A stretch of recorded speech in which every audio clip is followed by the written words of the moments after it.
3D Mario games have always had a special place in my heart, from the level design, bosses, characters, and overall concepts that have shaped the gaming industry as a whole, with Mario 64, Mario Sunshine, and the most recent 3D Mario game being Mario Odyssey.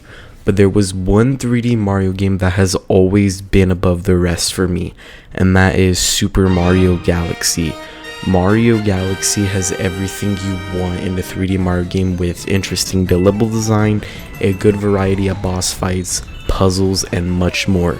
So today I wanted to discuss my experience with Mario Galaxy and why I believe it is a masterpiece, with the best pros of the game, but also give some cons on what the game doesn't do so good. Also keep in mind, this is my opinion, and so let me know in the comments what you think of Mario Galaxy and what the game means to you. Okay, so let's get this started. Super Mario Galaxy was released back in November 2007 during the Nintendo Wii console generation, and I ended up getting the game around 2013 and was instantly hooked. I mean, come on, Mario in space. What could possibly go wrong? The story goes like this. It is the Star Festival in the Mushroom Kingdom, which is about celebrating a special comet that passes through the skies once every 100 years and releases star bits, which are the little bits you collect throughout the game. The Toads of the Mushroom Kingdom gather in the castle gardens outside Peach's castle to collect star bits and combine them to form a powerful grand star. Mario is invited by Peach, and seeing this, Mario gets excited, and I mean a little too excited. Bro is skipping and jumping all over the place. However, when Mario arrives, of course, Bowser, aka Jack Black, stops by and starts chaos for the Star Festival. And what do you expect? He captures Peach and actually has a plan this time, being to take Peach to the center of the universe, where he is creating his own galaxy to control the universe. And then Magic Koopa blasts Mario away onto a planet full of bunnies, and you have to play hide and seek, which is, in my opinion, the best part of the game. Anyways, after hide and seek, you meet the best Mario princess, Rosalina, who gives you a Luma in which you can spin and eventually collect a grand star, which takes you to the central hub area of the game, being the Comet Observatory. Here you can access different galaxies throughout the game, and that's pretty much it for the overall story. You are going around the different galaxies collecting stars, again not shines like in Mario Sunshine, until eventually you collect enough to fight the final Bowser fight, being 60 stars minimum to unlock it. Now it is time to talk about all of the positives with the game, and there are a lot of positives that I have with this game. Going back to what I just talked about, the story, and that is, the story is great. I wouldn't call it downright amazing, but I love that there was care into the story, and it wasn't just the same, the princess is captured, go save her. There are actual stakes with the whole universe at the line. And you can tell that Bowser is definitely not messing around in this game, with a character introduced that has a pretty deep backstory for a Mario character, which is Rosalina. In fact, there's a library in the Comet Observatory dedicated to where you can hear about her backstory, and it's 9 chapters long. And I'll just give a simple summary of it, and it tells you about, Rosalina was born in the Mushroom Kingdom. She made it to outer space by a spaceship, but she thought it was a shooting star, which actually had a Luma inside it, the spaceship, and she eventually became the mothers of the Lumas before the events of Super Mario Galaxy. But there is a ton more with the story involving her mother as well, and yeah, it can get pretty dark. It is pretty sad for a Mario character, compared to the other princesses like Princess Peach, Daisy, or another character, which goes to show how much work was put into the game and that Mario Galaxy isn't just another Mario game, it's an experience. The game wants you to feel and help you, get in the mindset of the world and the characters. It has its own identity, and it's not just the same as Super Mario 64. I also like that the game has more variety with levels, and Mario Galaxy actually has 42 galaxies compared to 64, which had only 15, and Sunshine only had 7. So going from 7 last game to 42 is quite the improvement. Also, this is something more minor, but in this game you get only 3 hit points, unlike in Sunshine and 64 where you had 8 hit points, given the idea that Galaxy will be more of a challenge than the past 2 3D Mario games being 64 and Sunshine.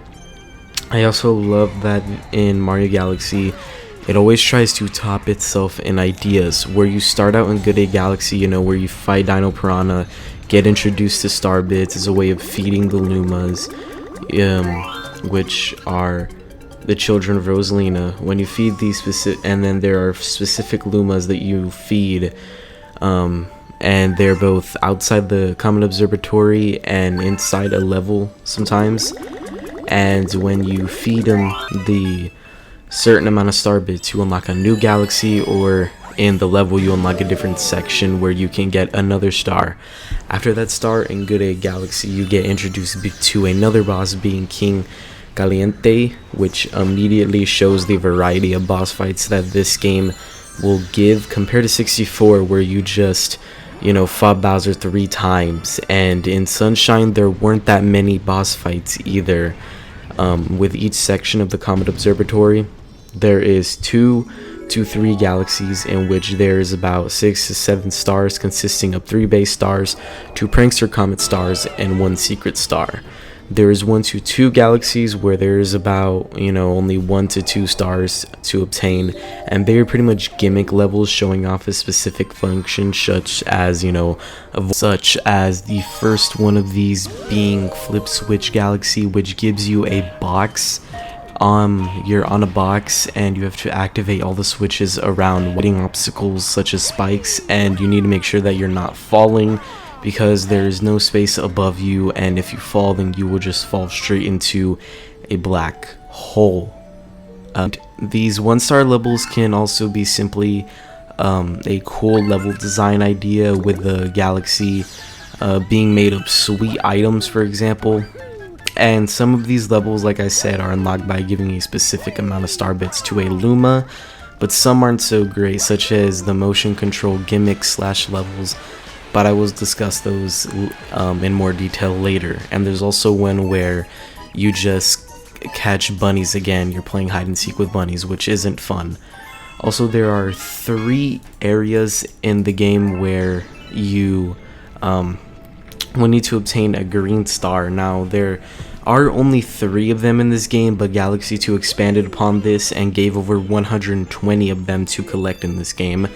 But the green stars are obtained in the Galaxy Battle Rock by navigating a homing bullet bill into a glass dome to save Luigi, which he will give a green star. And this is not the last of Luigi, in the sense he gives you messages, he gives you letters throughout the game, and he is a playable character, which is great, because in 64 and Sunshine Luigi was straight up missing. He was nowhere to be seen, but him being playable isn't all that great at the same time, but I will explain that later as well when I discuss the cons of the game. And you also get a green star in the Galaxy Boyo base, where if you take a bullet barrel to knock out a glass dome again, and you get taken to an area where the green star is under a glass dome, and you use a bullet bill, but sometimes the bullet bill isn't so easy to home in on your character.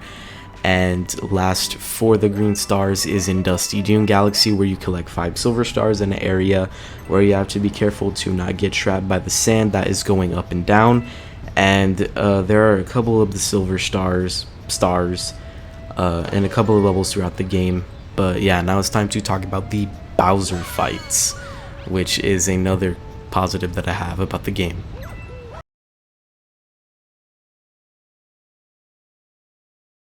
First off, let me just say that the Bowser fights in this game are great, and so are the levels before you get to the actual fight. There are a lot of great ideas in here, and music, again, giving variety that 64 and Sunshine didn't have. And there is a pattern. You fight Bowser Jr. first, and then you fight Bowser, and then Bowser Jr., and then Bowser again. There's a total of 6 fights. There is 3 for Jr. and 3 for Bowser. The first fight has you fighting Bowser Jr., which is in a mech, and you end up on the top of the mech, and you use a bullet bill to destroy the mech. It's not the most difficult fight, but it is a cool idea, and it's only the first fight of the game. But the second fight, it's Bowser time, and these have a whole level attached to it with different obstacles in the way, utilizing gravity to help you navigate through the level, which again shows off Galaxy's ideas with Bowser not just taking place in a castle with a fire setting. And the fight isn't difficult. You just navigate him to the blue spots. When he jumps, he will get burned, and you smack him 3 times and he is done for. Also, when you complete a boss, whether it's Bowser or Bowser Jr., you unlock a new area of the game, giving you a whole new set of galaxies to explore, which showcases the more structured progression in Galaxy compared to the more unlinear structure of 64 and Sunshine. For the second Bowser Jr. boss, you end up fighting on an airship where he is in his own ship, and you have to throw shells at the ship, hit him 5 times, and he's done. And the fight has some slight difficulty with half of your screen covered by turtles, projectiles, Bowser Jr., bullet bills, and magic Koopas, which is quite a bit to dodge. Back to Blackjack, we got a level that showcases more of gravity mechanics, where you have to maneuver your way onto platforms and stay focused in the direction the gravity is pointing, and make sure not to mess up with the black holes. And not to mention, there's also purple quicksand, basically, where if you fall you will die, and it will not be a nice death. And with Bowser, he is just plagiarizing at this point, because now he has got his own spin, but he is still the same. It's still the same way to defeat him, so 3 times to smack him and he's done. Back to Bowser Jr., this fight is honestly not fun or interesting, as it is a blatant King Caliente fight. And it's the same as the one in Good Egg, just throws more fire and the platforms are sinking, so just move to a different one every once in a while. Final battle, you get a level that showcases a bit of every aspect, with gravity lights in the beginning, fire platforming, ice physics, sand, wall jumping with gravity, and bullet bills along with thwomps. Then we have the final battle with Bowser. This time though, it's different to start off with. This man becomes a boulder and tries to crush you, but all you have to do is time it correctly, 2 smacks, and you're on to the next phase. Next you have balloons, and you fling them back to Bowser 2 times onto the final part, which is the same as the first and second fights you had with Bowser. So yeah, lure him into the fire, he gets burned, smack him 2 times, and congratulations. You didn't really beat Mario Galaxy though if it's your first time doing this fight, but I won't lie to y'all, the ending in this game is amazing, and I always get teared up watching it.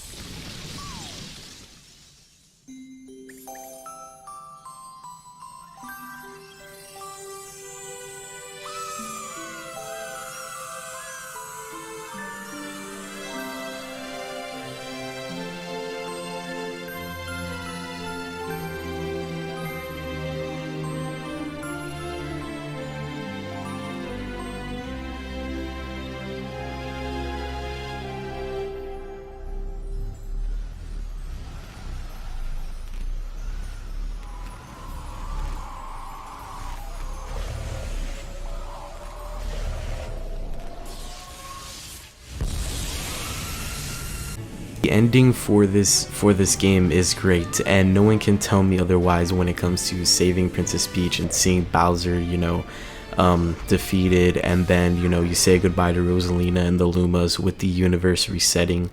However, it isn't really over, because now you have the purple coin comments to worry about, which is something I both like and hate. Prankster comments are something you unlock after getting the 4th star overall in World 3, being the kitchen. And then you unlock 4 different types of comets, the first being red, signifying a speed run, being that you have to complete the level in a specific amount of time, otherwise you fail and you have to restart the whole level. Next is white, which only gives you 1 hit point, which can get annoying, especially for Ghost Ship, which is fighting a Magikoopa who is purple.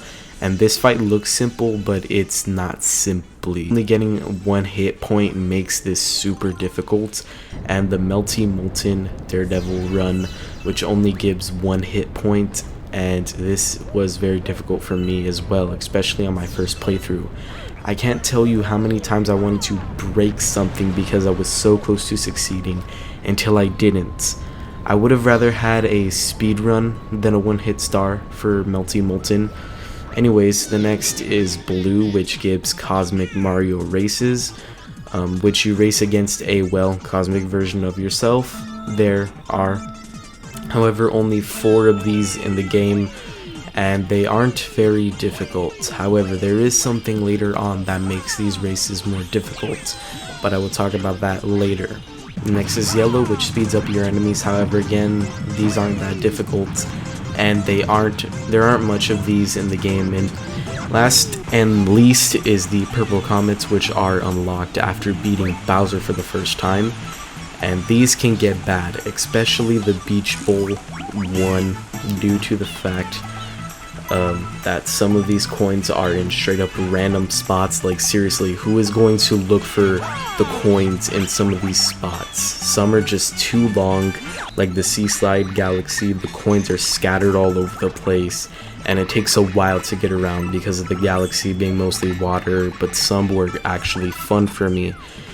Like in Luigi's Purple Coins in Toy Time Galaxy. Now, I know some of you are thinking I'm crazy, but I actually did enjoy it, with the rotating platforms, having to consistently be aware of your surroundings, and when you finish it, you need to make sure that you can make it back with the platforms you have, because if you're missing too much, well, then you're not going to get it back and you have to restart the level. However, in general, I did find that the Prankster comments were more of a negative to me, with some being tedious and very time consuming, but at the same time I find them as a positive because it gives the game more of a challenge. So honestly, I see it in both ways. There's also a Luma that for only 20 star bits you can move or get a Prankster comment, but honestly I didn't see myself using it.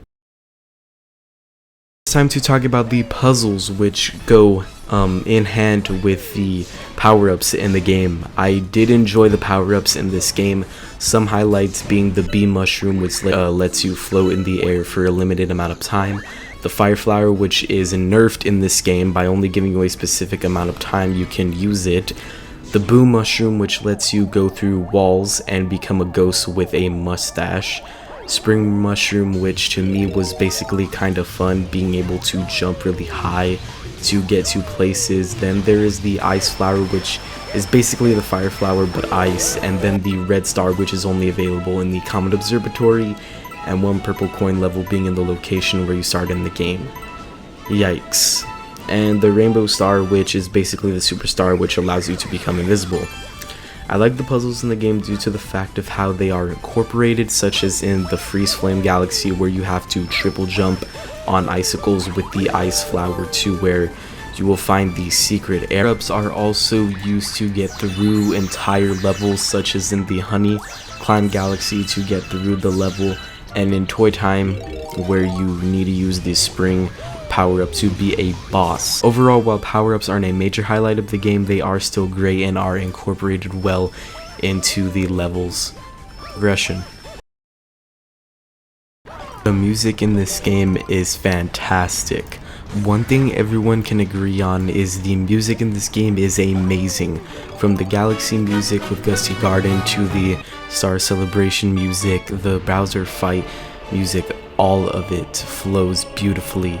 And if there is one thing I know Mario games can get right, especially 3D Mario games, it's the music. And in Galaxy we can thank both Machito Yokato, Koji Kondo for composing the music. Sorry for mispronouncing their names, I know I did.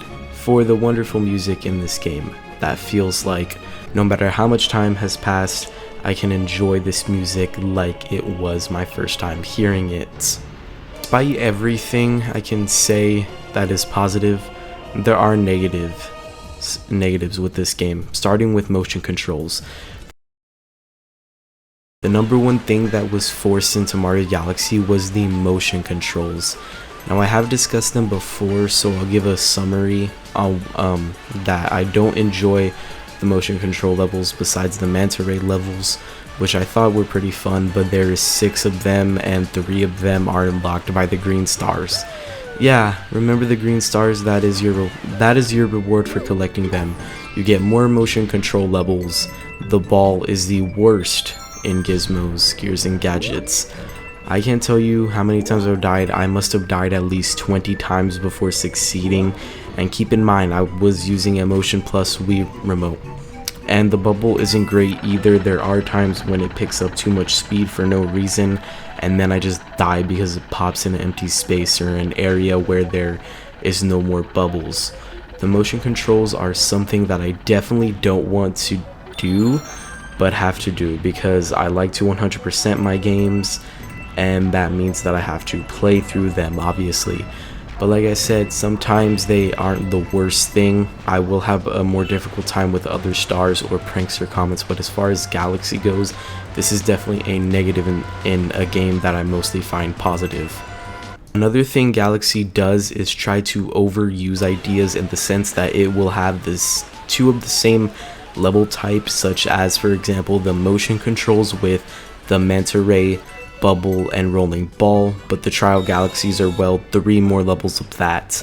Also, the honey hive and gold leaf galaxies utilize a lot of the same level design elements. Hell, it's pretty much the same level but backwards, which made me question why they would even include it, and why not just make another galaxy with a different idea. Along with levels such as Sea Slide, which is very filler heavy, as there is already a water themed galaxy being Beach Bowl, which is way more atmosphere and care put in than Sea Slide, which is essentially just a circle made of water. I mean, come on, at least this isn't too often in the sequel being Mario Galaxy 2, but that's a discussion for another day. Last but not least, going back to Luigi. Now having Luigi playable, it's fantastic, and it's something that 64 and Sunshine definitely should have had, but Galaxy did it in a way that was not very fun.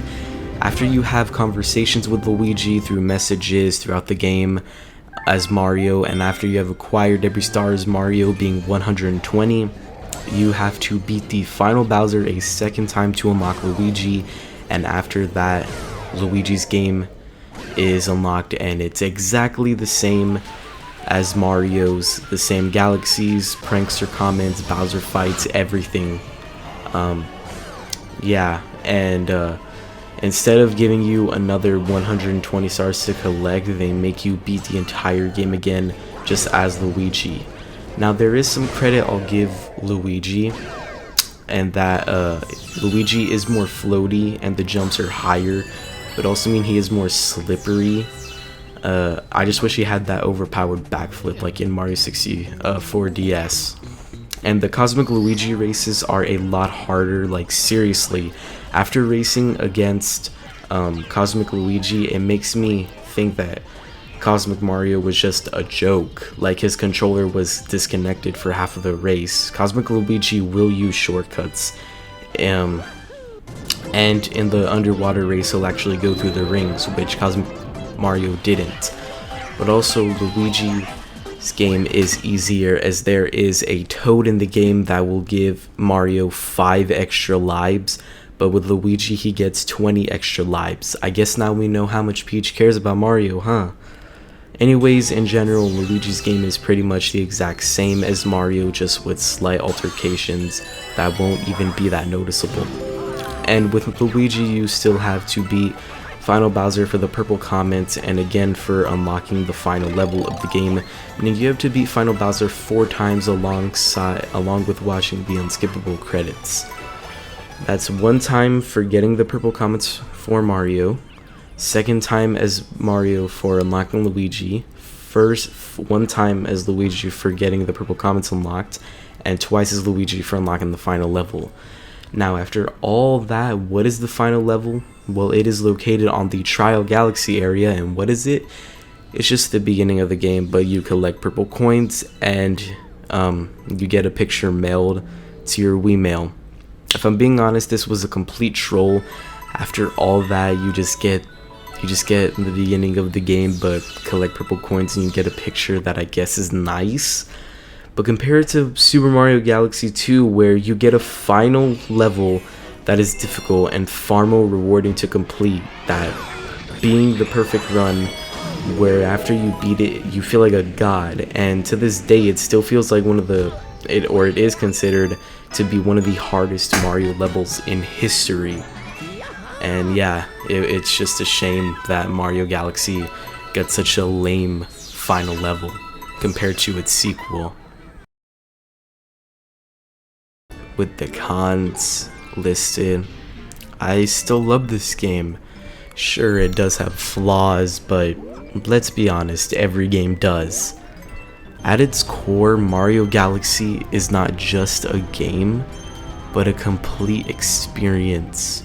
Witnessing the world, the Comet Observatory, which I believe is one of, if not the best hub for a Mario game, the background to the story and characters with the game, the power-ups incorporated with the puzzles and the levels, the galaxy ideas that the game introduces that recent Mario games haven't even attempted.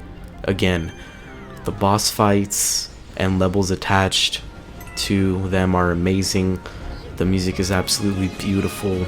The ending, every time I see it, I get emotional, seeing what you have accomplished in the game, seeing the world reset and saying goodbye to the Lumas. I know it sounds cheesy, but Mario Galaxy was the game I remember the most about the Wii, and it was a highlight for me.